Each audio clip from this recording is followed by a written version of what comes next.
que para los que no vinieron les contamos que es el segundo round, la segunda etapa de unas mesas que hicimos siempre en el marco Mario Invita a Pensar, que hicimos hace 2 años con Mariana, siempre con el tema de los derechos humanos y las preguntas que nos hacemos.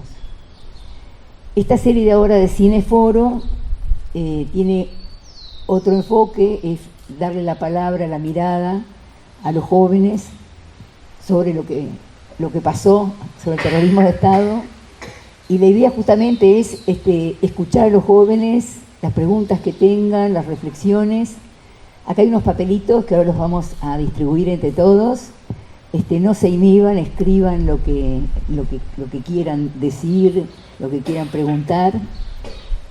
Los que estén de acuerdo, después las pegamos adentro. Hay un panel como que acá con las carátulas de Mario, y las estamos colgando. Y bueno, este es el segundo foro. El primero fue ¿qué es el terrorismo de Estado?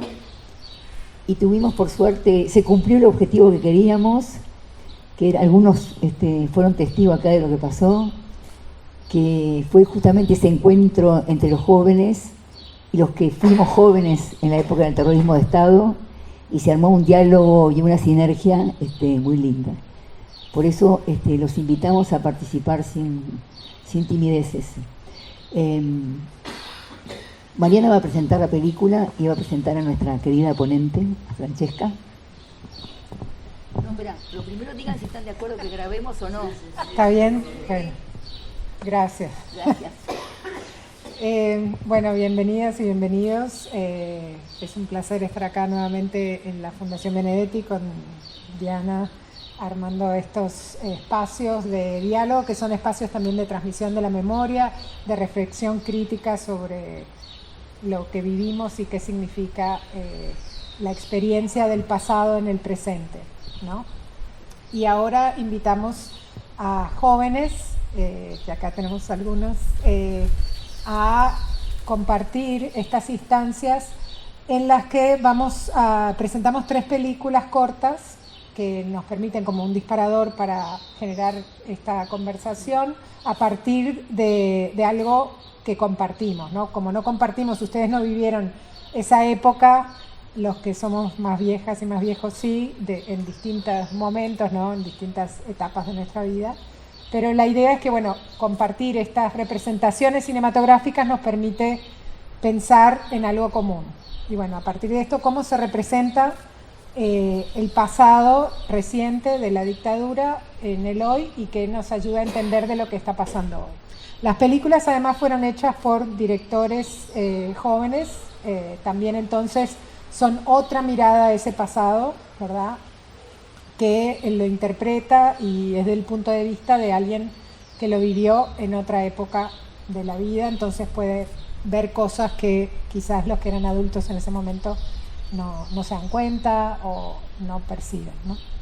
Y antes de introducir la película, les quería mencionar, nuestra comentarista es Francesca Casariego, que está acá y que después ella va a comentar la película después que la veamos, como para darnos algunas ideas y algunas preguntas para empezar el diálogo, ¿no? Y Francesca tiene su rol acá, primero porque es docente de la Facultad de Bellas Artes y está trabajando en su investigación justamente en películas hechas por jóvenes que vivieron la dictadura, ¿no? Directores y directoras jóvenes en el momento de la dictadura y cómo representan ese pasado. Entonces tiene experiencia de la producción cinematográfica en Uruguay desde esa perspectiva, y también es miembro de un colectivo que se llama Memoria en Libertad, que son quienes eran jóvenes niños y niños también, no víctimas directas del terrorismo de Estado, pero que lo vivieron en una etapa de la vida particular, ¿verdad?, que reclaman su derecho a ser reconocidos como víctimas directas y ser reconocidas también como actores en la construcción de esta memoria. Y bueno, la película que vamos a ver hoy se llama El ojo en la nuca. Ya desde el título nos plantea algo interesante, ¿no? Y tiene que ver, el primer cineforo era sobre qué es el terrorismo de Estado, y vimos una representación de una torturadora, ¿no? La vida o la vida cotidiana, cómo era el terrorismo de Estado en ese momento. Hoy vamos a ver qué pasó después, ¿no? En la transición a la democracia, cómo se trabaja, se busca la justicia luego de que se reconoce que hubo violaciones a los derechos humanos. Y esta película de Rodrigo Pla, que es un uruguayo joven que estuvo exiliado y hoy vive en... No, pero ahí está el gran debate, ¿no? Claro. Si es hijo de o es exiliado, ¿no? Y esta es la disputa que algunos de nosotros decimos que es exiliado y otros dicen que es hijo de. Entonces ahí hay un distinto posicionamiento posible, ¿verdad? Generacional, pero no solo generacional, sino también desde dónde se narra, ¿no? Entonces tiene derecho una persona que fue niño o niña a considerarse protagonista de esa historia, o tiene que ser un papel secundario, ¿no? Esa es un poco la perspectiva de que está narrada. Esta es de la perspectiva de un joven como protagonista, ¿no? De alguien que era niño en ese momento, que ahora cuenta la historia como protagonista. Y se llama El ojo en la nuca. Algunos de ustedes conocen esa frase, ¿verdad?, que se ha usado mucho a nivel político para referirse a quienes buscan justicia como algo que es mirar para atrás, que en realidad nos retrotrae al pasado y no nos deja progresar, ¿verdad? Como que sería mejor olvidar todo y seguir hacia adelante. Entonces, esta película como cuestiona esa perspectiva y lo hace desde la ficción, ¿no? Entonces es un relato histórico, pero ficcional, y es corto, ¿no? Entonces también tiene varios desafíos. Otro dato interesante es cuando se hizo la película, fue en el 2000, en el año 2000, y ahí es justo la ley de caducidad, ¿se acuerdan? Está el referéndum para derogar la ley. No, pero espera. Está en el año 1985 se vota la ley, en el 89 es el referéndum, y después él recién hace la película en el 2000, ¿no? Pero no había películas en Uruguay en el 2000, él la produce en México. Es la primera película que hace, es su trabajo de grado, y gana el Oscar a Mejor Película Corta Extranjera por México, ¿no? Entonces, de joven realizador. Entonces ahí vemos también que desde qué lugar está narrando, ¿no? Es alguien que mira esto desde el exilio, de fuera de Uruguay, crea esta película cuestionando un poco cómo se dirime la cuestión de la justicia en Uruguay. Y bueno, Francesca después nos va a dar algunos disparadores de esto. Ay, sí, quiero contar la anécdota, perdón, me olvidé, gracias. Bueno, ¿cómo llegué a esta película? Porque esta película, ¿cuántos de ustedes han escuchado esta película? El ojo en la nuca. Nadie. Bueno, y ganó el Oscar, ¿eh? Así que, ¿por qué? Y ella, que es especialista, y Francesca, otro dato que me olvidé de decir, es además la directora del Festival de Cine Tenemos que Ver, que se enfoca en derechos humanos. Ella tampoco la conocía. Entonces, ¿por qué no conocemos esta película? Ahí hay algo para pensar, ¿no? Bueno, yo conocí esta película a través de mi hija, que se llama Miranda Carpenter, y como ven el apellido Carpenter, yo viví por muchos años en Estados Unidos, y ella aprendió esta película, o conoció la película en su clase de español en Estados Unidos. Entonces, eso lo enseñan en Estados Unidos, pero acá no lo vemos.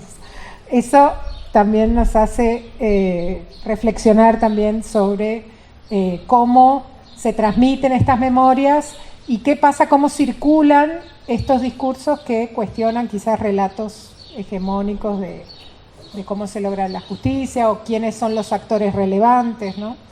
Entonces, algo para darles para pensar. Bueno, y Francesca nos va a dar algunos piques para pensar y empezar la discusión después. Bueno, como dijo Diana, acá tenemos algunos papeles que les vamos a pasar para quienes quieran escribir sus reflexiones, comentarios, les puede servir para compartir o no, pero pensamos que es una buena estrategia como para ayudar a pensar críticamente, ¿no? Las películas no son para que aceptemos todo lo que dicen, son para que cuestionemos y pensemos cómo se representa, por qué, ¿verdad? ¿Qué ganamos y qué perdemos con esta forma de contar y pensar el pasado?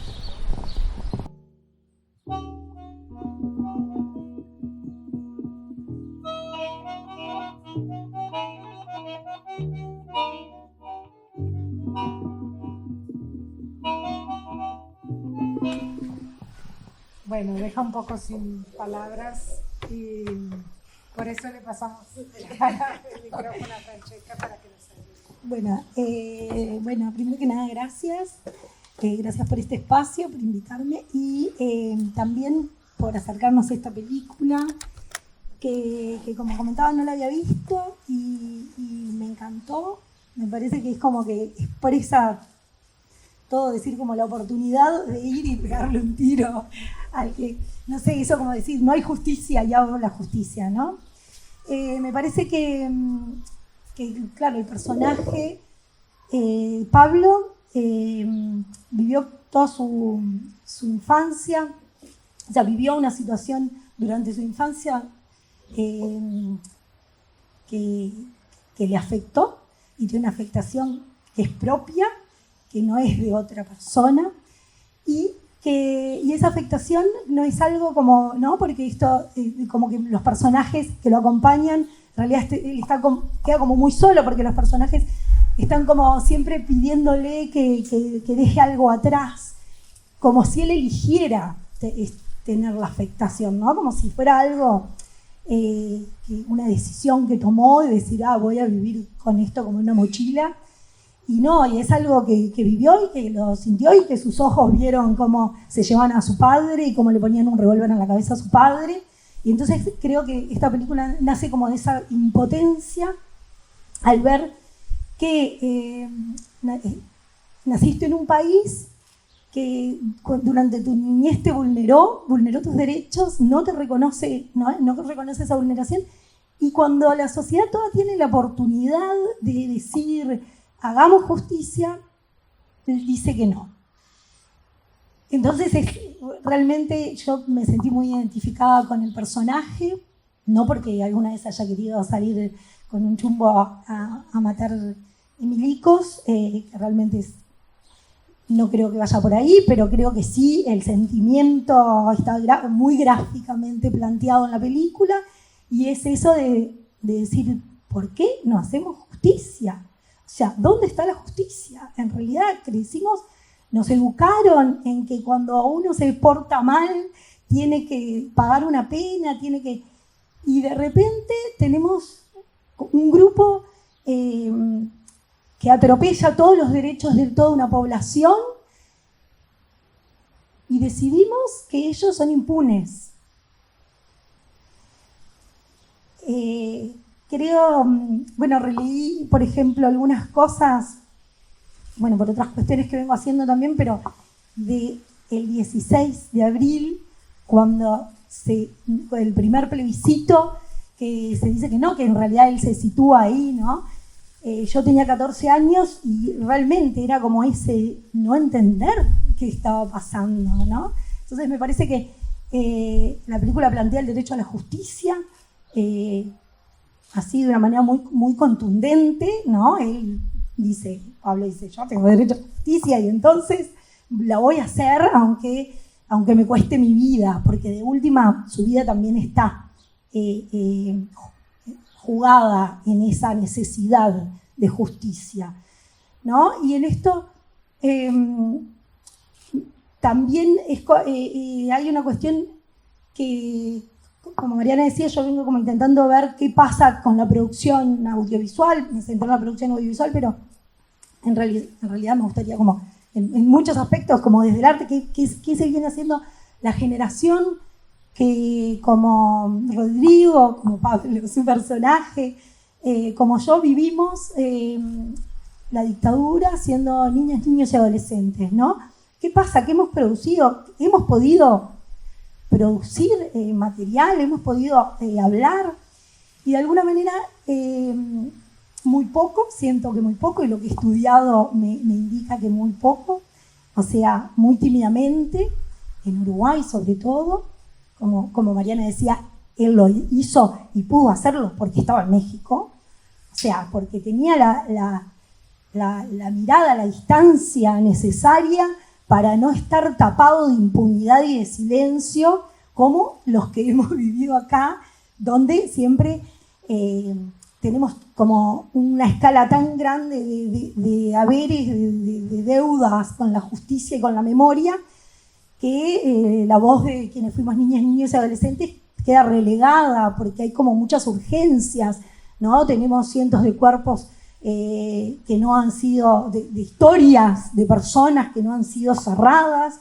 Entonces, siempre hay un tema más grave, ¿no? Como que hace que no se habiliten nuevas narrativas y nuevas memorias, ¿no? Y en esto me diría una investigación de Francesca Lesa que plantea la relación de la justicia transicional con las narrativas de la memoria, cómo están totalmente entrelazadas y haciendo como fuerza, ¿no? O sea, en la medida que la justicia existan cuestiones, o sea, se avance en cuestiones de justicia, también se avanza en lo que tiene que ver con las narrativas. Y bueno, y nosotros hemos vivido en este país durante muchísimos años con mucho silencio, entonces ha costado mucho, y sobre todo creo como a nuestra generación, que digo, como que las experiencias cuando las vivís de niños también cuesta un poco más procesarlas, identificarlas, como reconocerlas, y el ser adolescente y encontrar, ¿no? Todo el sentirse defraudado por un país que dice no, sigamos, no miremos, no tengamos los ojos en la nuca, como si fuera posible, ¿no? En realidad creo que el gran tema es que claro, es posible, no, ese dejarlos, porque en realidad la afectación existe y está en quienes vivieron situaciones de terrorismo de Estado. Y bueno, y acá, por ejemplo, de lo que comparto ahí un poco lo que estoy trabajando, que tiene que ver con la producción audiovisual de quienes fueron niñas, niños y adolescentes, donde la realidad es muy poco y nunca desde el lugar de afectación. O sea, por lo general quienes producen, han producido películas, vivieron la dictadura desde lejos, o sea, no fueron... igual, o sea, todos fuimos afectados directamente por el terrorismo de Estado, pero no tuvieron una historia dura en su familia o en sus cercanías. Y algo que, por ejemplo, me llamó mucho la atención y tiene mucho que ver con esto de la salida, ¿no? de Rodrigo desde México contando esta historia, y es que, por ejemplo, 4 películas que son las 4 películas de mujeres que yo estoy analizando, las 4 se fueron del lugar donde vivían antes de poder hacer la película, ¿no? Hay una que es exiliada, o sea, que vivió toda su vida en el exilio, que igual se considera uruguaya, aunque nació en el exilio,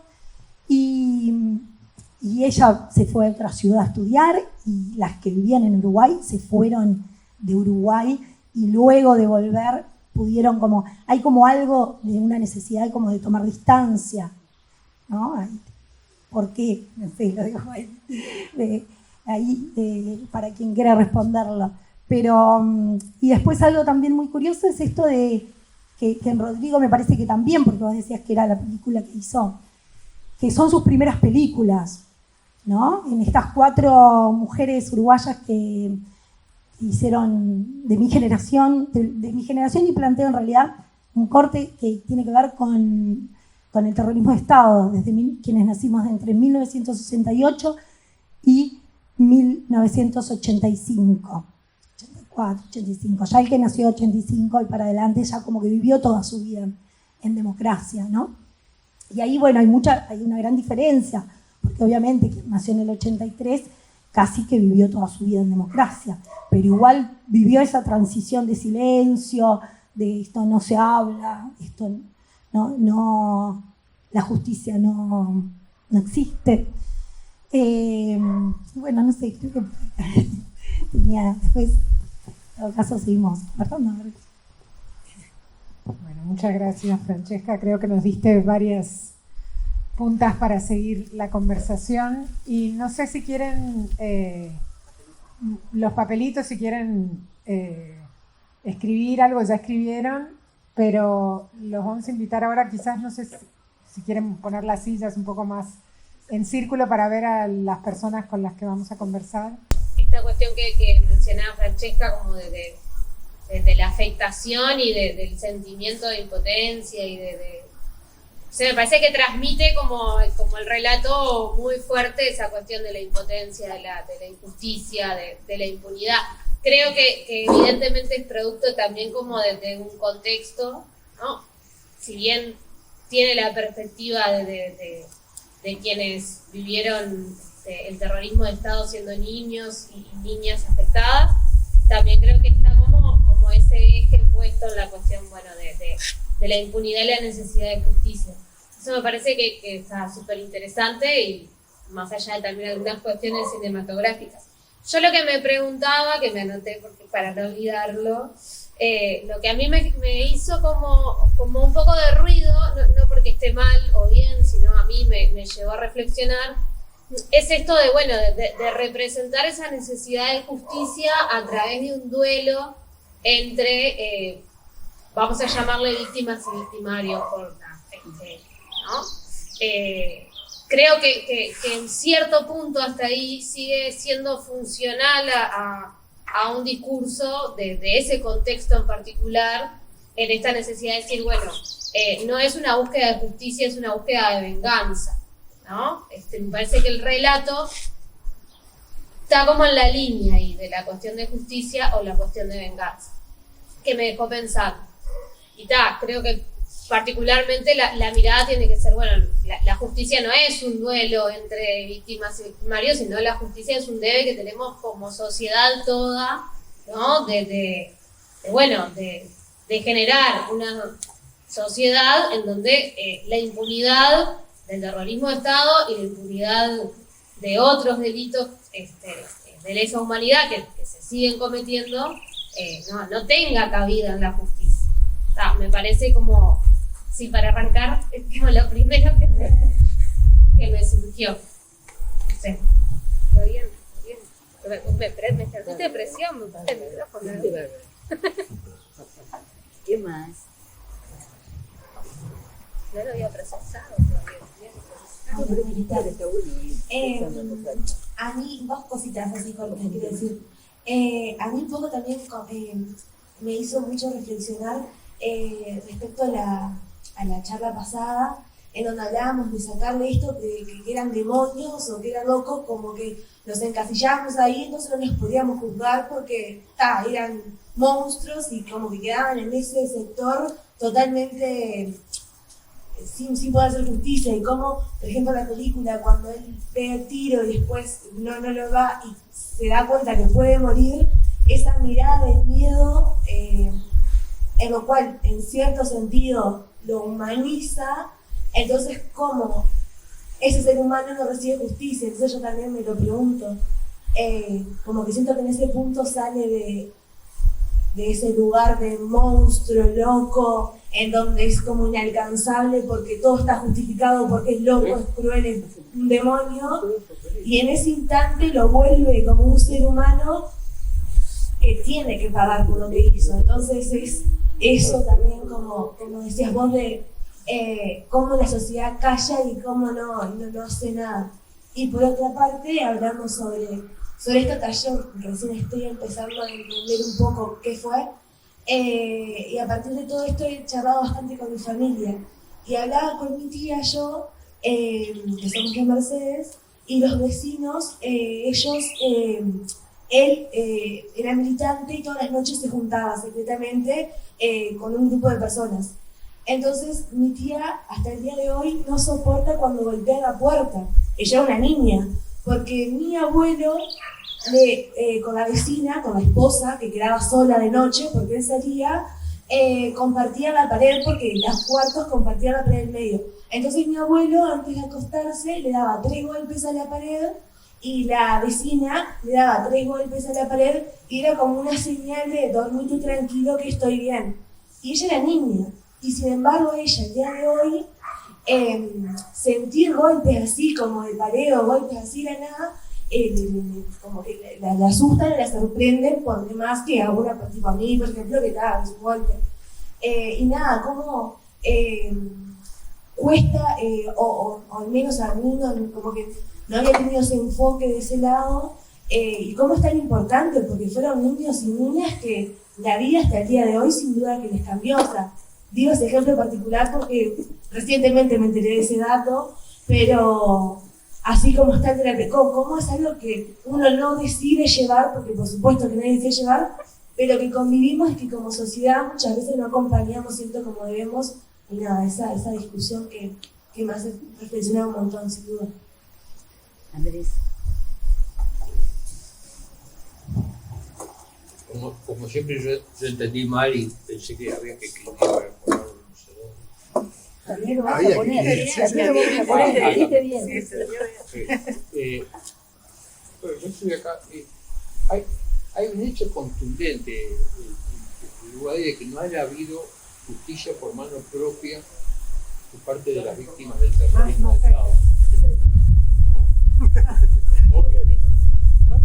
Está bien, así estoy. No, el hecho contundente de que no haya habido justicia por mano propia de las víctimas del terrorismo de Estado, como muestra la película, como alude la película, es un hecho político. Es un hecho político que lo que revela es una generalizada convicción democrática en la sociedad.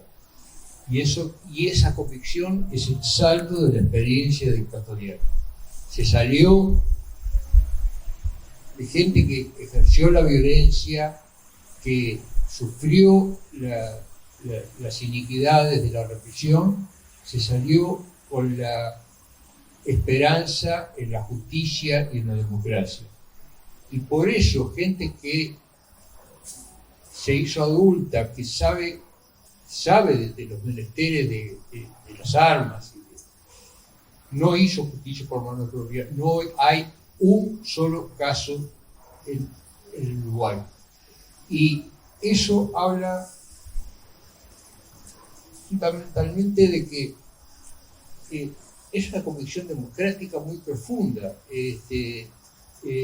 Esto pese a que los actores de la represión siguieron actuando después del 85, siguieron provocando, siguieron haciendo allanamientos, siguieron haciendo inteligencia interior y recabando información con fines que no fueron confesos.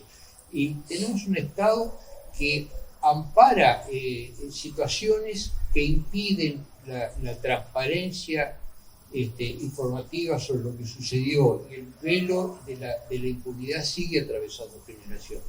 Esa actitud democrática permanece y contrasta con la otra.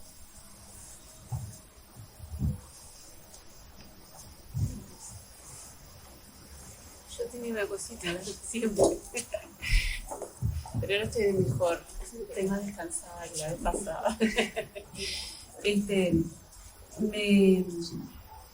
Yo la había visto en la película.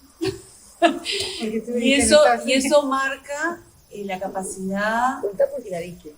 Yo hice una tesis de doctorado para poder volver al Uruguay. Soy del año 67, o sea que caigo fuera del... Hice una tesis de doctorado que era una visualización de memoria de piezas políticas, un trabajo etnográfico con una pequeña producción de video que no estaba buena, pero que era parte del pienso de la tesis. Y yo por eso vi la película. O sea, yo vi muchas películas en aquella época. Y no la usé en la tesis de doctorado.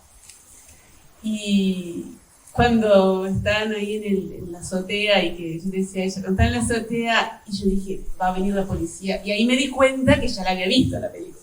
Entonces dije, y bueno, y ahí me parece importante eso, de la capacidad que uno tiene de olvidar y de como que seleccionar qué es lo que queda en la memoria y que es productivo, por decirlo así, ¿no? Porque la película cuando la vi no fue productiva para mi tesis o para mi vida o para, ¿no?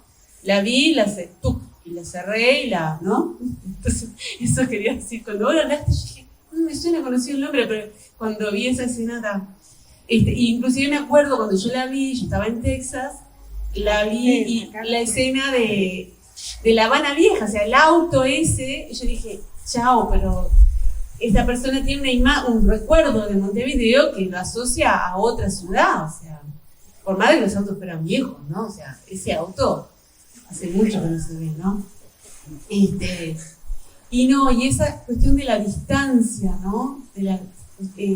Yo pasé 6 años en Estados Unidos antes de empezar mi tesis de doctorado, y para poder volver, después de 11 años, pude volver al Uruguay, haciendo este proceso, ¿no?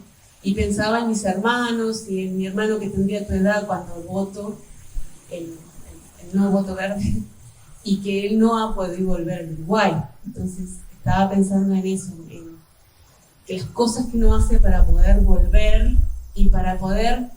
Porque hay una cosa así, la fe democrática, digamos, la fe en la democracia y todo, sí está en el orden de lo analítico, de la historia del Uruguay, pero nos atraviesa tan fuertemente los horrores, nos atraviesa tan fuertemente que hace con que uno tome decisiones como no volver al Uruguay o volver después de una tesis de doctorado, que a mí me parece que hay una parte ahí de por qué no hay justicia, hay como una bronca en realidad. Yo estoy más en el lado tuyo, nunca se me hubiera ocurrido pegarle a Milico ni nada, pero te atraviesa, es como, más allá de que no entienda que sí, que democracia, pero es como que en el fondo tú te acordás de cosas.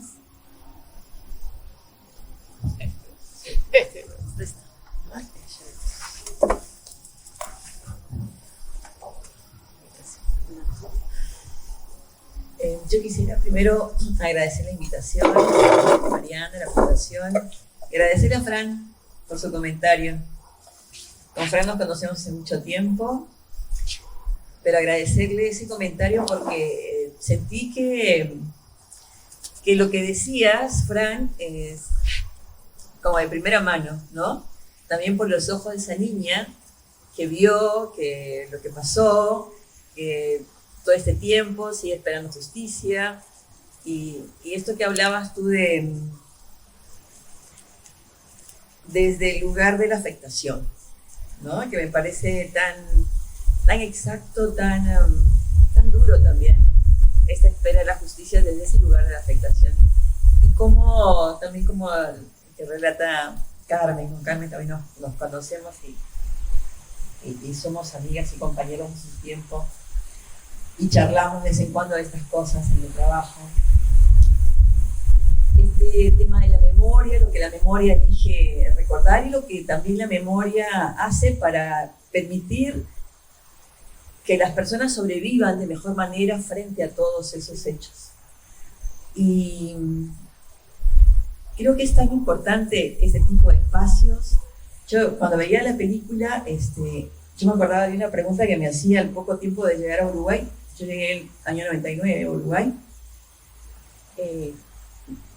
viendo estos casos, conociéndolos un poquito más de cerca, porque de afuera conocíamos algo, pero no mucho. Y me preguntaba cómo es que las víctimas se encontraban con sus perpetradores en las calles y no pasaba nada. O sea, ¿cómo era posible eso? Porque en otros lugares hubiera pasado otras cosas. Y deben haber más razones, pero lo que él expresó seguramente es una de fondo, ¿no? Y lo veo en las compañeras que acompañamos, especialmente en aquellas mujeres denunciantes o no denunciantes con quienes trabajo. Y esa fe por la justicia que todavía mantienen, ¿no? A pesar de que pasan los años y esa justicia funciona parcialmente, no totalmente, no es una prioridad del Estado, aún al margen de quien administre el Estado, no lo toma como la obligación que debe tener, y realmente me conmueve profundamente y me revela. Pensaba en mis estudiantes de Derecho, yo pensaba, esto tendrían que verlo, ¿no? A ver, ¿qué dirían? O sea, cuando la justicia tarda no es justicia, se dice, ¿no? Y lo que Pablo tenía en la cabeza es esa imagen tan dura, tan dolorosa, de ver a su viejo en esas condiciones y que después no lo vio más. Y la verdad es que me congratulo de ver tantos jóvenes acá. Creo que, como dicen las compañeras, la memoria tiene otras generaciones, tiene esa fuerza que se necesita y tiene para seguir trabajando. Pero nada, quería agradecer especialmente lo que Fran nos decía y bueno, y compartir estas preguntas que todavía me sigo haciendo y que nos permiten también pensar en que la justicia es posible, pese a todo esto, ¿no? Y la necesidad de seguir difundiendo, de seguir discutiendo, de seguir hablándolo, porque lo que no se habla también eso no existe. Y nada, y eso. Y gracias. Hola. Bueno, yo tengo un punteíto de temitas a tratar. Bueno, lo primero que quiero como comentar, porque es como el más cortito, perdón, es lo que dijo Guada del tema del monstruo humano y esa barrera, y es como volver a traer ese pequeño sentimiento o esa semillita que emana de hasta en un momento me pasó a mí, como que llegas a pensar, o sea, no lo tiene que matar, tiene que volver a encontrarse con algún otro tipo de, tiene que tener otro desenlace, no lo puede matar en ese momento. Y es como otra vez empatía o ese sentimiento de última cuidar a alguien que anda a saber el montón de cosas que hizo y entonces es como lo mismo que me pasó la vez pasada, que es como volvés a tener ese, o sea, yo vuelvo a tener ese sentimiento de tiene que transformarse esto, no podemos, tipo, algo que pasó con violencia, como decías tú también, volver a solucionarlo con más violencia encima, es como, si no termina siendo una espiral sin fin. Entonces, bueno, no es un monstruo, pero me vuelve a generar como ese sentimiento de que siento empatía por esa persona y es como que no le vaya a pasar de última lo que él hizo o como él pasó, o sea, como él hizo pasar a otro. Entonces, como bueno, otra vez vuelvo a tener como ese sentimiento que te quería compartir. Bueno, después, con lo que comentabas en uno de los tips que para analizar la película, el tema de, bueno, tener que arriesgar mi vida de última por justicia, por mi padre, por cosas así. Entonces es como, ¿dónde está la verdadera justicia si yo tengo que hacer justicia como un ciudadano normal? Y bueno, en realidad es como que la justicia está ahí protegiendo a de última a quien no debería o encubriendo a quien no debería, de una forma u otra, como decíamos también ahora. Se sigue, los años pasan, el tiempo pasa y es como que todavía seguís teniendo esa fe en algo que no está mostrando resultados. Entonces ahí vuelvo a tener como mi comentario de nuevo de nosotros los jóvenes y como apartados de este momento, porque apartados lo digo porque no lo vivimos directamente, digo, yo no lo viví directamente, ni nací ni nada claramente. Entonces, bueno, ¿cómo podemos nosotros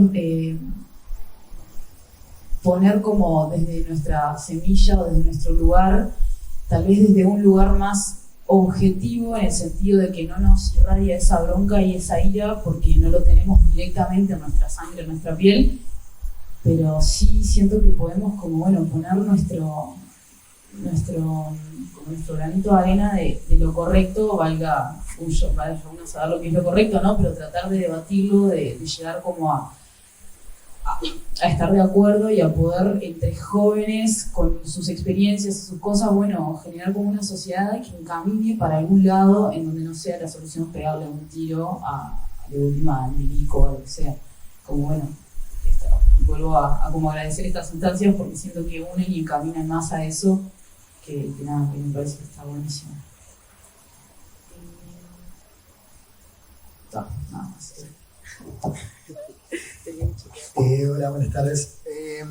Yo quería decir algo al respecto de esto de la justicia y de la venganza que vos mencionabas, que en realidad, claro, cuando falla, o sea, yo pienso igual que vos y creo que capaz estamos todos de acuerdo, lo que vos decías que no le pegarías un tiro a Milico, pero cuando falla la justicia y en carne propia, debe ser muy feo también la situación que plantea la película de el niño que ve cómo matan al padre, cómo se lo llevan o algo, y mismo, o sea, no digo que la comparto como digo, pero digo que al fallar la justicia ya arranca como a traspolar, a fallar todo el resto de la sociedad, porque muchas veces, o sea, yo lo traspolo, por ejemplo, a la época en la que vivimos, que más de una vez se ve la famosa justicia por mano propia, donde uno mata a alguien que mató a un familiar o algo, que como te digo, no estoy de acuerdo, pero a la vez decís, esa persona, algo le pasó que sí, estuvo reclamando justicia y no le llegó la justicia, y la persona de alguna manera dice, creo que con esto hace justicia, capaz que, yo en un momento de la película pensé que él terminaba de pegarle el tiro, y que ahí se iba a dar cuenta que eso no le iba a resolver nada, porque incluso se había quedado sin la novia que tenía en México,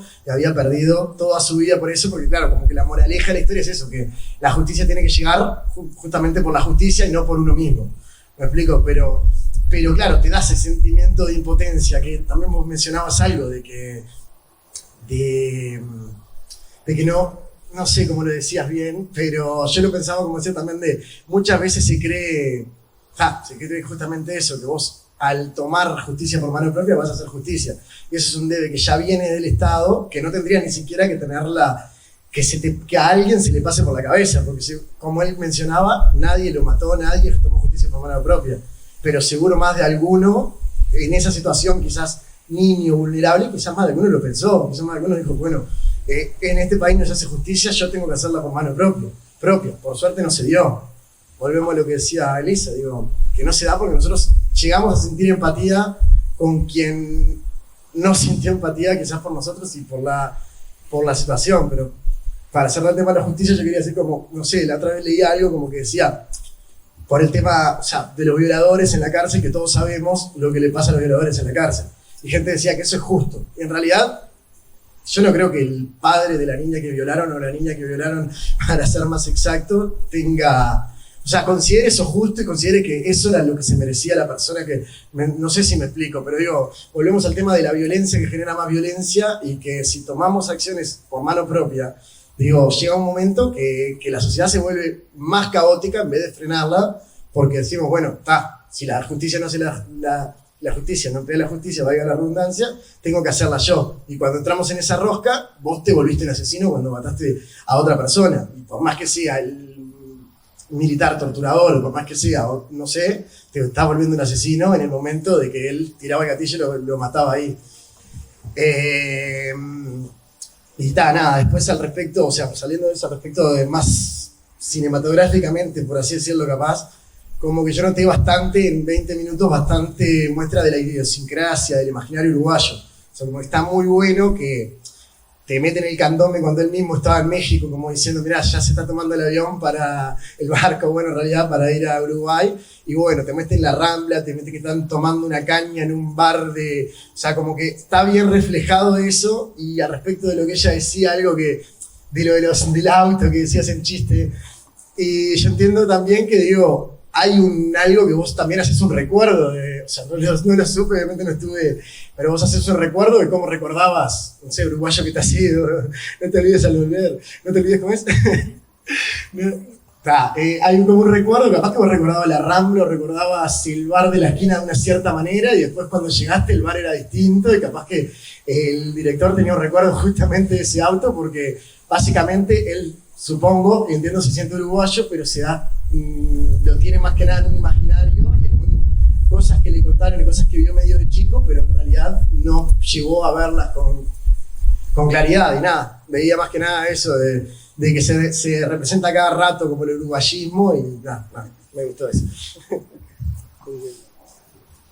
Se está dando una suerte de paso y hablo, ¿no? Ups. Bueno, buenas tardes. Yo realmente estoy encantada con este espacio. Primero y fundamental porque soy generación 66 y me siento súper comprometida con esto. No le pasó a familiares, no le pasó a vecinos, no le pasó a amigos, y yo descubrí que esto pasaba en mi país cuando tenía 15 años. O sea, en mi casa no se hablaba. Y logré que de alguna manera mis hijas conocieran de a granitos, intentando no influir en su sentir ni en su emoción de lo bueno y lo malo de esto que vivimos, sino que lo pudieran conocer. Cuando Eli me cuenta que tiene una profe con la cual empiezan a ampliar todo lo que había pasado y todo lo que ella empezaba a sentir, para mí fue gracias. Porque entendí que por algún lugar en este país se sigue latiendo con esto. Porque, digo, estoy muy de acuerdo con él cuando habla de que es política, pero fue la política de la omisión. En la política del Estado, haya estado quien haya estado arriba, en la educación básica, sabemos mucho de los nazis, sabemos mucho de Guerra Fría, pero no sabemos de esto. Entonces, han hecho muy bien el trabajo del olvido para que esta democracia en realidad actúe sin el conocimiento, porque no lo conocen, porque no saben cómo salir. Nosotros no actuamos con el tratar de trascender en todo esto y no comprometernos en otras cosas más que personales. O sea, lo estamos logrando acá. Somos 25 o 30 personas y hablamos que hay más de 100 desaparecidos que no sabemos dónde están o que no podemos cerrar el círculo. Tendríamos que ser 500 uruguayos comprometidos con esta historia. Pero entonces, mi reflexión va por ahí, va por el agradecimiento a este espacio y a que hay seres que tienen el compromiso de que esto se siga conociendo.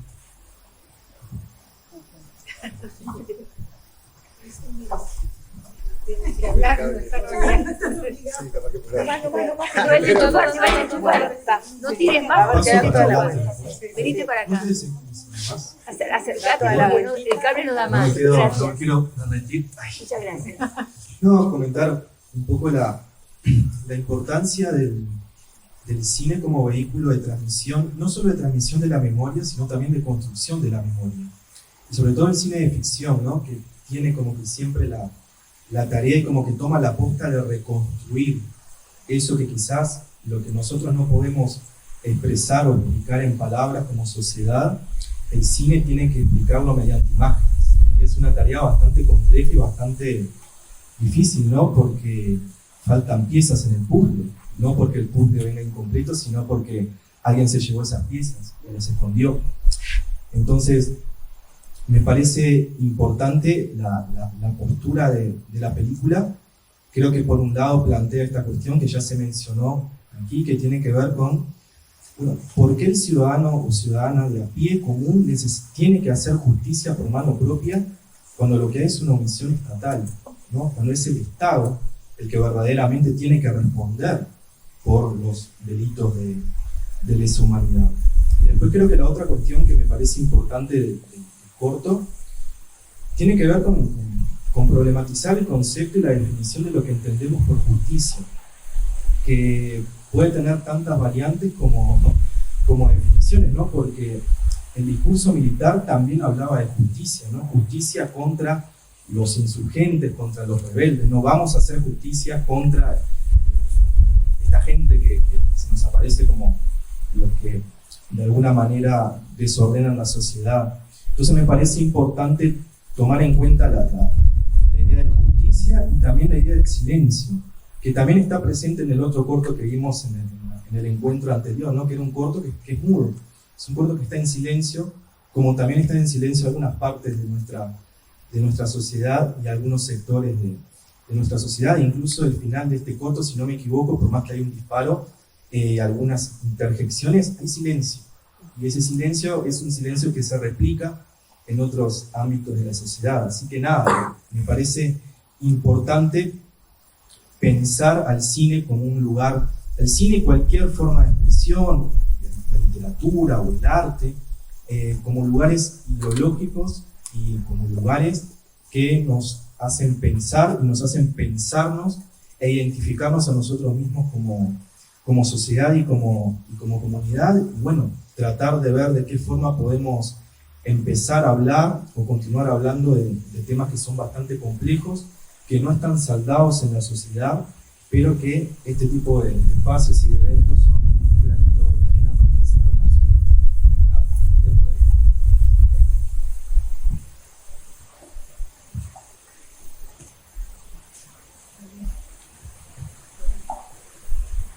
Ojo el cable.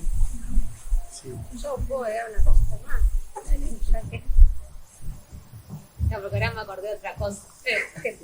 No, que pensando también un poco en la pregunta de por qué tarda tanto la justicia, ¿no? Algo que me pareció también interesante es cómo para suspender la ley de duelo en ese momento que tenía que dar una sentencia no tardó la justicia. Entonces, la justicia tarda, no sé si es la justicia la que tarda o la sociedad, el poder en realidad que hace tardar a la justicia. Me parece que hay también ahí detrás un interés político en hacer tardar a la justicia que trasciende lo político partidario, obviamente. Y esa anacronía en los tiempos de la justicia, que me parece que también está muy presente en el corto, con esa ley de duelos anacrónica que hasta la propia jueza, o no sé qué era, el jueza creo que era, reconoce que es anacrónico, pero que está, y nadie lo saca, ¿no? Entonces, pero en ese momento si hay que suspenderla, se suspende. Y que habrá tardado 3 días en tomar esa resolución, ¿no? Simplemente ese comentario más, que me quedó colgado.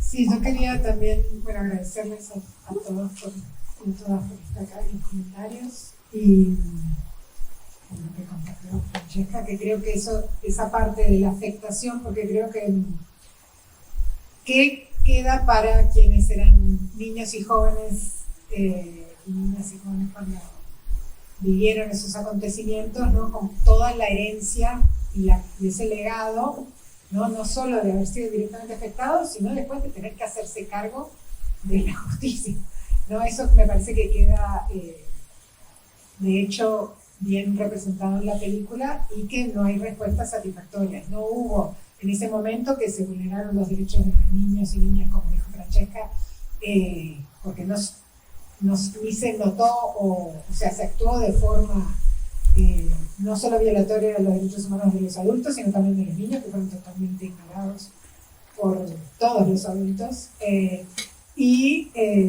Nuevamente, cuando son adultos, también son ignorados, ¿no? Entonces es que nunca te toca tu turno, no hay lugar, es como una generación que quedó afectada y desamparada de todo derecho y de posibilidad de acción, porque cuando van a actuar con las reglas del juego, cambian las reglas, ¿no? Esto queda evidente en ese momento. Hay un duelo, se va a utilizar el recurso legal que existe para alcanzar lo justo y te cambian las reglas, ¿no? Y eso es, la película lo hace muy bien porque va mostrando esa serie de acciones que van generando la impotencia, como decía Francesca, ¿no? La primera vez es en el duelo, que le toca segundo, y que cuando va a disparar se cae primero el oponente y después llega la policía. Y después le paran el duelo y después otra vez le cambian las reglas. Y eso de tener que dejar la vida y tener que elegir, ¿verdad? Irte. Las opciones él tiene en ese momento y decide, ¿no? Una de las posibilidades es irse. Y ahí habría que ver, yo al igual que tú, tomé la decisión de irme a hacer una tesis sobre este tema y trabajarlo académicamente para poder volver, ¿no? Para poder procesarlo. Pero creo que también, ¿qué le dejamos a las nuevas generaciones? ¿Verdad? Esta idea de que no existe la justicia, hay que tener empatía con todo tipo de persona, sin importar qué hace, es igual la vulneración o la justicia que merecen unos u otros, y cómo impacta hoy nuestra sensibilidad, ¿no? Cómo tratamos a quienes violan las normas hoy en día, ¿no? ¿Existe una justicia que es igual para todos o es diferente, ¿no? La pena que se le da a algunos y a otros? Entonces esto es algo que también nos hace pensar en qué aceptamos como natural y normal hoy en día, ¿no? Que por ejemplo algunas personas que trafican droga, grandes cantidades, tienen penas iguales que una persona que transporta unos gramos, ¿no?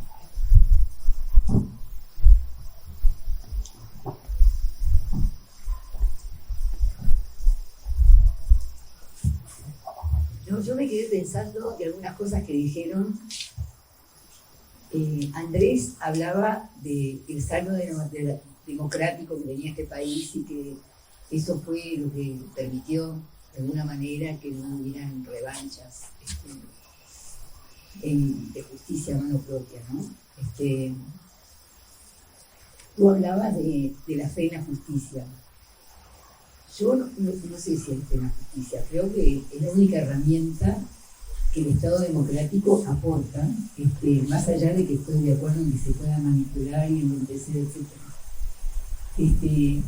Yo creo que hay mucha impotencia, porque la justicia tarda, creo que hay mucho hartazgo, creo que hay mucho cansancio, que muchas veces la justicia no es suficiente. La así llamada justicia. En estos días en la Fundación tuvimos la presencia de una colombiana que vino a recibir el premio Mario Benedetti de los Derechos Humanos y de la Solidaridad, que es la hija de un asesinado, un campesino que asesinaron, no tenía nada que ver con nada, y lo mataron, el típico falso positivo, y lo mataron en 2006, y ahora en 2020 lograron condenar a quien le disparó. Pero ella no le alcanza, porque ella sabe que el tipo que le disparó y mató a su padre, en realidad no es el culpable, el problema es quién dio la orden. Entonces, el tema de la justicia en realidad tiene pata muy corta, es lentísima, y realmente llega a juzgar a los verdaderos verdugos. Yo creo que está mal, como todos creemos, porque todos fuimos educados de la misma manera, de hacer justicia por mano propia, pero confieso, yo este tema a mí me duele y lo milito desde que empezó la dictadura en el año 73, desde que empezaron los desaparecidos, pero sigue, cada vez nos enteramos de cosas más perversas, más horrorosas. Quienes dieron las órdenes de allá arriba están tranquilísimos, o si están en la cárcel están comodísimos. Yo no digo que haya que hacer justicia por mano propia, pero me parece que hay que buscar alguna manera de que hayan otros recursos que aceleren la justicia y llegar realmente a los verdaderos culpables. Y esa es la gran pregunta que yo me hago, ¿cómo se llevan?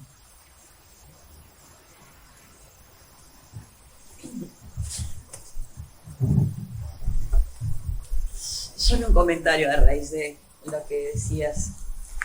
Que yo creo que la justicia no solamente es la resolución, la sentencia o la actuación de los operadores y las operadoras que tienen que decir justicia. La justicia va más allá de eso. La justicia es cómo todos los días en este país se pone la memoria en conflicto, cómo se pelea a la memoria cotidianamente, desde pedir los nombres de quienes reciben una pensión por reparación, ¿no? Desde cuestionar la ley que dice que tiene que brindarse salud y atención psicológica y dental, por ejemplo, a las víctimas de terrorismo de Estado y a sus hijos, que alcanzan, ¿no? Cuando se cuestiona eso, cuando se deja de pagar, cuando se presentan proyectos de ley o se mencionan,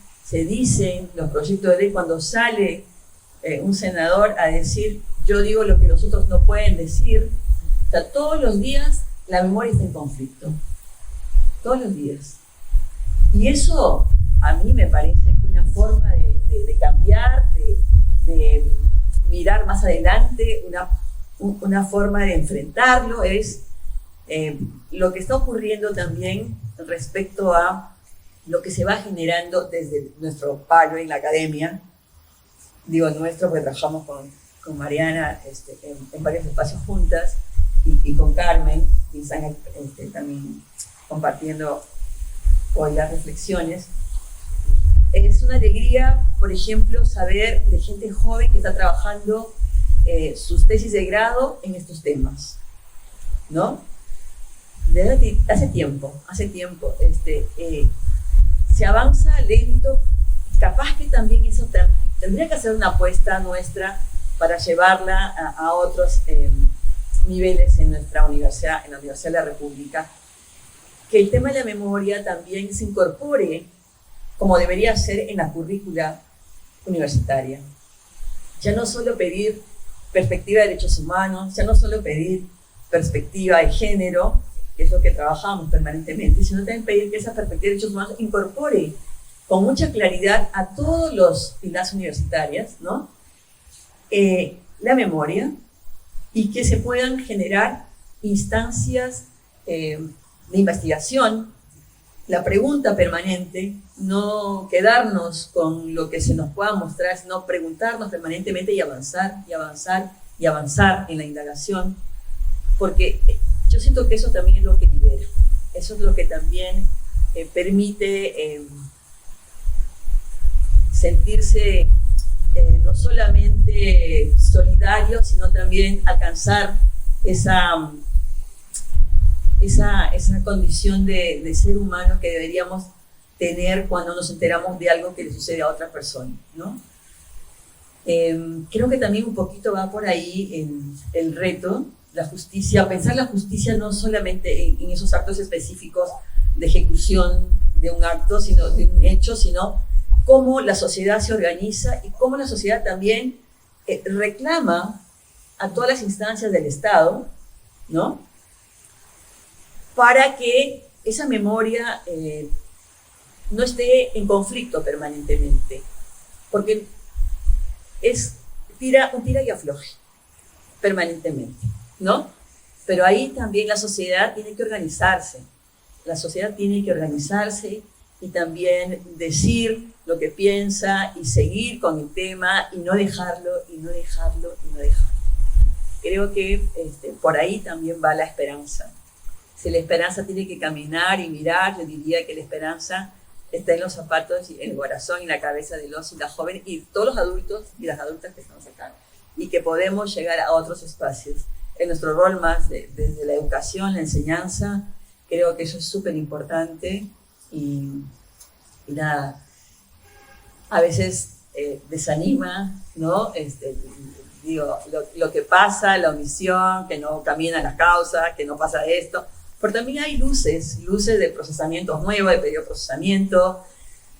Y yo qué les puedo decir, yo acompaño a un grupo de mujeres que denunciaron hace más de 10 años, ¿no? Violencia sexual y tortura. Y cuando veo a las compañeras su deseo de seguir esperando, porque en su país se puede llegar a obtener algo de justicia para que se sientan también reparadas en ese nivel, yo las admiro realmente. Yo siempre digo a ellas que son mis ídolas, ¿no? Porque, por supuesto que a veces pierden la esperanza y pierden esa luz que están buscando, pero la recuperan, porque siguen militando, siguen soñando, y cuando ven jóvenes escuchan, se involucran, deciden, ¿no? Marchan con ellas. Me parece que también eso les reafirma lo que el otro día decían en una reunión. Estábamos hablando de memoria y decían, una le decía a la otra, es que nosotras somos el memorial, en el grupo de las mujeres que están luchando por un memorial de mujeres. Expresas políticas. Que va a salir. ¿Qué va a salir? Lo prometió Carolina cuando inauguró el memorial de Punta Carreta. Sí, entonces una compañera le decía a las otras, es que nosotras somos el memorial. El memorial no es solamente lo que va a quedar como algo físico, ¿no? Y bueno, creo que hay que renovar esas fuerzas y seguir para adelante, como ustedes decían, ¿no? Me parece que por ahí vamos. Sí, y yo creo que además que la justicia, aparte de ser todo esto que acabas de decir, tiene que ver, me parece que es súper importante y me parece que va más allá de esa persona específica a la que se juzga, ¿no? Me parece que es una señal, es una señal a futuro. O sea, tiene que ser, el límite, eso que ella decía que está bien lo que está mal, no sé lo que está bien lo que está mal, pero esa humanidad, ¿no? Como que el límite tiene que ser humano, ¿no? El no perder el ser humano, el no ser capaz de convertir de denigrar al otro, de torturar, ¿no? Como ese como límite de humanidad, ¿no? Sé que en realidad el ser humano somos ambas cosas, porque si no, no existirían todo lo que ha existido de horrores en la humanidad. O sea, tenemos parte de esa dualidad, pero me parece que el límite siempre tiene que ser ese, y me parece que la justicia de alguna manera certifica un hecho como verdad a nivel macro, ¿no? A nivel nacional. O sea, cuando se dice los que cometieron el delito de lesa humanidad tienen que estar presos, ya estoy diciendo que eso que se hizo dejó de estar en la órbita de buscábamos la paz y estábamos liberando el país de una guerra. No, eso que se hizo es un delito. Y entonces yo, si elegí, y si mi familia viene de una familia militar, y si tengo 18 años, y estoy en el servicio militar por opción, y no sé qué, tengo que tener claro que ese tiene que ser el límite. Y que si ese límite no existe, mañana que pase algo, esperemos que no digo, si ese límite vivo en un país que lo va a condenar. Y me parece que en ese sentido entonces ya no es como los nombres específicos, si bien queremos que vayan todos, porque cuanto más masiva, ¿no? Y sobre todo, yo qué sé, esto por ejemplo, tengo como muy presente como el ejemplo de Argentina, ¿no? Donde si bien después hubo mil idas y vueltas y siempre están en disputas las memorias y han avanzado y retrocedido en todos estos años, en el 86 plantaron bandera, 85, 86, pero dijeron, esto no, y está todo condenados, hicieron un acto, juzgaron públicamente, están las filmaciones, están las grabaciones, y fue un acto social. O sea, fue así como muy macro en la sociedad argentina, donde creo que más allá después de los retrocesos que hubo, se plantó una verdad, ¿no? Se dijo, esto está mal. Se plantó un nunca más. Claro, se plantó un nunca más, aunque después hubo mil retrocesos. Y eso, por ejemplo, ha permitido, allá se te hablaba de la importancia del cine en la construcción de memoria, ha permitido esto de que también existe una producción audiovisual, bibliográfica, investigaciones, hasta grupos de hijos de militares que dicen, ¿no? Y se colectivizaron y no sé qué. Y siguen teniendo un gran debe en la justicia, siguen teniendo 300 hoy adultos que fueron niños apropiados, ¿no? Y seguimos nosotros también teniendo esos 300 que quizás viven muchos en Uruguay y son adultos, 40, capaz que 50 años, que hasta el día de hoy no saben de su identidad ni de cuál es su historia. Entonces me parece que es como re importante como seguir buscando justicia en esos términos, ¿no? En esto de certificar el hecho y hacia esas nuevas generaciones también, ¿no? Sí, para mí hay dos cosas que son importantes. Esta comparación con Argentina también nos hace ver que en Uruguay, cuando el Estado pidió perdón, no fue por voluntad propia, fue obligado por la Corte Interamericana. Entonces, ahí ya tenemos una idea como de la persona que no es consciente de que hizo mal, ¿no? Solo admite su error porque lo obligan. Entonces, ahí también hay un trabajo que no ha habido todavía de parte del Estado en Uruguay de reconocer que hay algo que hay que reparar, ¿no? Y que estuvo mal. Entonces, en eso hay un debe de cómo se ha procesado esos crímenes, ¿no? Todavía hoy la tipificación del crimen de lesa humanidad, me pueden corregir los expertos, acá que tenemos, pero no ha sido usada, ¿verdad?, en los casos que se han llevado a la justicia y procesado a los acusados por ese crimen, todavía no existe. Entonces, creo que en ese lado, a nivel simbólico, hay algo muy fuerte de que todavía no se ha reconocido la vulneración de derechos como algo que está mal y el abuso del poder del Estado hacia sus propios ciudadanos. Y por otro lado, me parece que algo para rescatar, porque estos cineforos es para mostrar la perspectiva o el punto de vista de quienes eran niños, niñas y jóvenes en esa historia, digamos, es que qué derechos tienen a la justicia quienes no son reconocidos como víctimas directas. Entonces acá también tiene ese primer lugar, que es el papel de Pablo, ¿no? El que pide justicia aunque no se reconoce que hubo una vulneración directa, ¿no? Entonces es para ajusticiar todo lo que se estaba hablando, es ajusticiar la muerte del padre o el crimen hacia el padre. Pero en realidad la justicia por lo que se vulneró él no es algo que todavía está dentro del imaginario como algo posible, ¿no? Ni siquiera las leyes reparatorias que existen no reconocen esa vulneración. Y lo otro es la vulneración que se sigue traspasando a otras generaciones, porque la idea de que la impunidad es algo que está bien, o que hay una justicia diferente para distintos tipos de ciudadanos, es algo que vamos trasladando, es un problema que se va trasladando a las nuevas generaciones. Entonces, que ustedes se tengan que hacer cargo de resolver eso, no es justo tampoco, ¿no? Trasladarles el fardo a los que vienen después siempre, ¿no? Ahí me parece que es algo que es colectivo, que acá está bueno que somos distintas generaciones en diálogo y que es un compromiso que debemos tener entre todas y todos, ¿no? Hacernos cargo de reparar ese daño que nos afecta todavía hoy, ¿no? Por algo, más de 40 años después seguimos conversando y sigue siendo primera plana en nuestras noticias, cuando en otros lugares se ha procesado. Ahora justo estaba como escribiendo para dejar el mensajito. y escribía que en realidad o sea, entiendo lo que decís de que nosotros no tenemos como que agarrar ese fardo, pero sí está en nuestras manos el futuro de última de la sociedad y lo que va a pasar como futuros adultos y encargados de la sociedad y de lo que pasa con esto, ¿no? Entonces escribía, lo leo porque...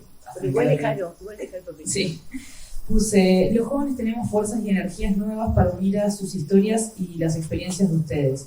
Debemos fomentar y mantener este tipo de instancias para que el orden social y el Estado puedan cambiar los procesos y modos de tratar ciertos temas que ocurrieron antes para que no vuelvan a suceder.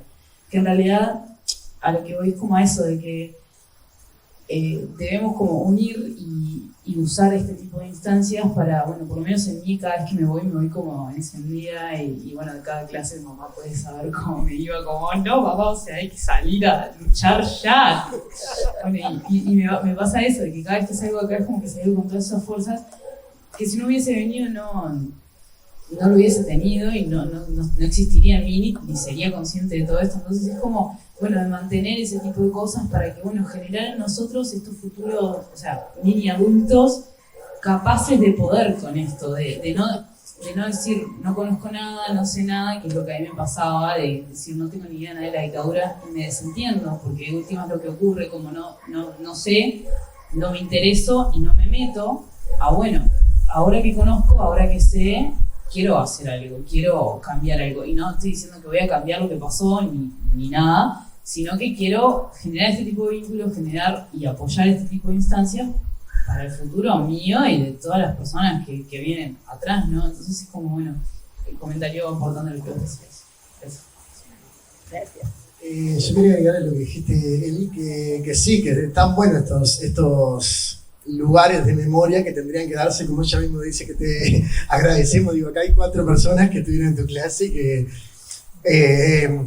tan bueno tener estos lugares de memoria, porque mucha gente, que es lo que decía ella, que hay mucha ignorancia, hay mucha gente que cambió los hechos como fueron. O sea, yo los he leído, he intentado estudiarlos porque me gusta directamente, más allá del tema histórico, como tema como para no repetirlo, por lo que decían hoy, o sea, la frase que citan del militar de los ojos en la nuca, digo, yo creo que es clave tener los ojos en la nuca, ya sea por esta situación como por otras situaciones, para no repetir los errores que cometimos, como nosotros, o como humanidad, o otros externos, o lo que sea.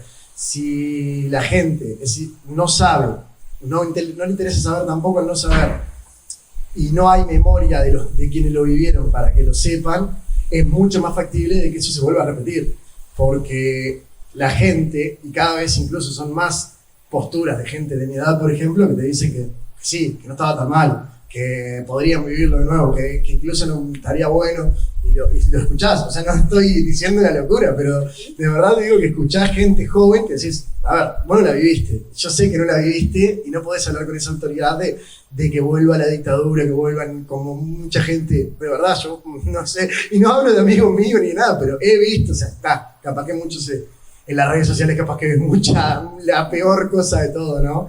Pero lo que quiero decir es que digo, claro, la gente cuando va en el olvido, va entrando en el olvido, capaz que deja de decir y dice, bueno, no fue tan malo, no, bueno, no eran tan malos, o si no, lo contrario, bueno, no, pero arrancaron porque justamente se estaban defendiendo sí, lo que decía, ¿no? Luchando contra el caos y contra el desorden, y ellos como que se defendieron de una supuesta guerra, que eso es mucha gente desinformada, que bueno, está bueno, el comentario era eso, de agradecer estos momentos de memoria, y que estaría bueno que se den mucho más, y como vos mencionaste de que sabemos la Guerra Fría y la Guerra Mundial, desde que arrancó hasta que empezó, y sabemos todo de memoria básicamente, estaría bueno que esos aspectos se den en el liceo, para mismo formar lo que vos mencionabas que me llamó la atención, de hijos de militares que, o sea, está bueno decir, mirá, sí, yo no soy como esto, y estudié, me formé, y mirá, no quiero tener nada que ver con lo que pasó, ni tener como las consecuencias indirectas, no, yo me separo de lo que fue mi padre y digo, mirá, yo no quiero esto. Y así, bueno, que toda la gente supiera exactamente qué fue lo que pasó.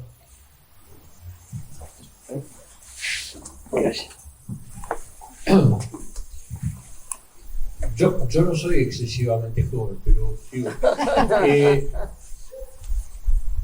me parece que hay un concepto importante.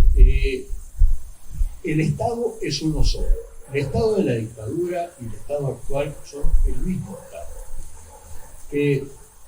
Y eso, que me corrijan los abogados, la gente de leyes, eso es importante porque el Estado de la dictadura traspasó al Estado democrático una serie de elementos que hicieron que perdurara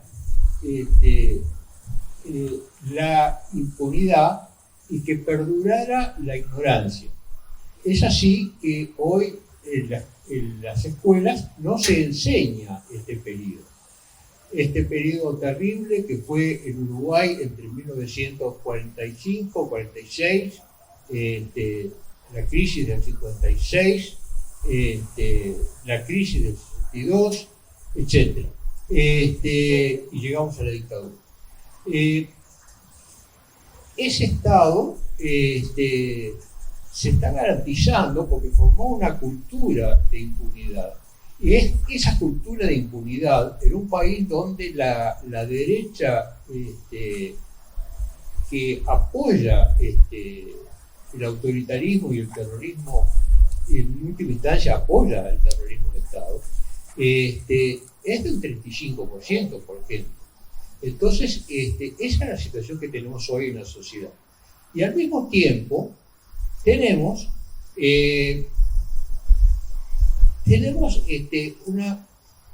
una marcha del 20 de mayo, que desde 1996 les es una espina a esa derecha y a ese Estado. Tenemos jueces como el doctor Percivale, que cada vez que saca algo, no digo un fallo, pero algo, es alegría para todo el mundo. Tenemos una situación en la cual, si nos dan un tranco de pollo, avanzamos. Y hay una debilidad política que nosotros enfrentamos de parte de la izquierda, que fue superada por la sociedad civil. Y la juntada de firmas bien lo demuestra. Las fuerzas políticas llegaron hasta un punto. Y luego la sociedad civil llegó hasta ese punto de casi 800.000.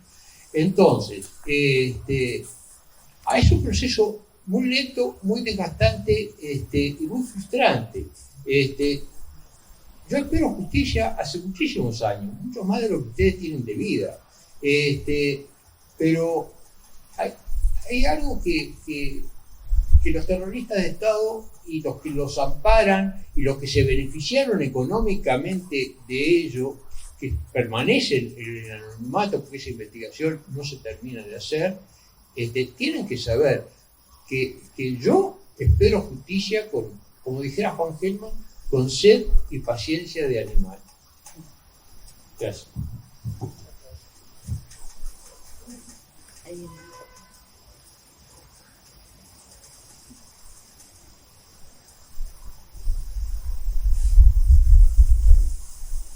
Bueno, dejen los papelitos, los vamos a colgar, no ser tímidos.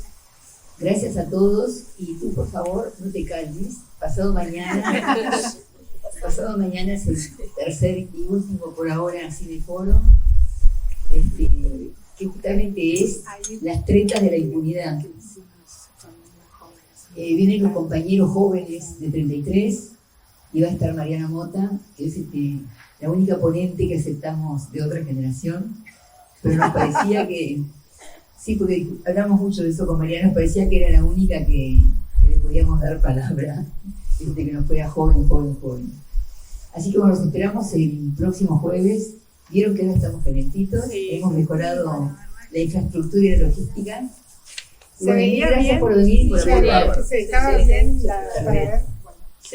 Sí, muchas gracias a todas y todos por venir y por compartir sus comentarios y experiencias. Y bueno, esperamos que estén acá el jueves otra vez. Es una película también que la hicieron jóvenes. No la cuentes. No, pero para decir que ¿Cómo termina? son los que la hicieron jóvenes de las jóvenes actuales, no jóvenes de Y van a estar acá. los que eran jóvenes, son los jóvenes que son jóvenes. Jóvenes de verdad. No, y van a estar presentes. Jóvenes de verdad.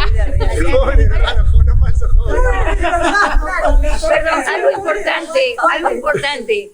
Van a estar presentes, van a estar acá. Eso está bueno. O sea, los realizadores van a estar acá el jueves. Sí. Jueves a las 7, ¿no? El jueves a las 7. ¿Lo van a estrenar? Sí, es el estreno. Sí, el estreno. El preestreno internacional. Sí, después de ahí. ¿Cómo se llama? Estudiantes de la Memoria Joven. No se Está puede el mirar. el título Pero es eso fue importante, ¿no? Aparte, el jueves que viene pueden proponer. Del Work in Claro, Progress, sí, y después se puede mejorar el título. Puede ser Bueno, bárbaro. Mira la película y proponer eso. Sí, es documental, ¿no? Entonces, si vieron, tuvimos animación, ficción y ahora documental. Y todas cortas para que sea más fácil. Claro. Conversar. Bueno, Bueno, muchísimas muchas gracias. gracias a todos. A ustedes.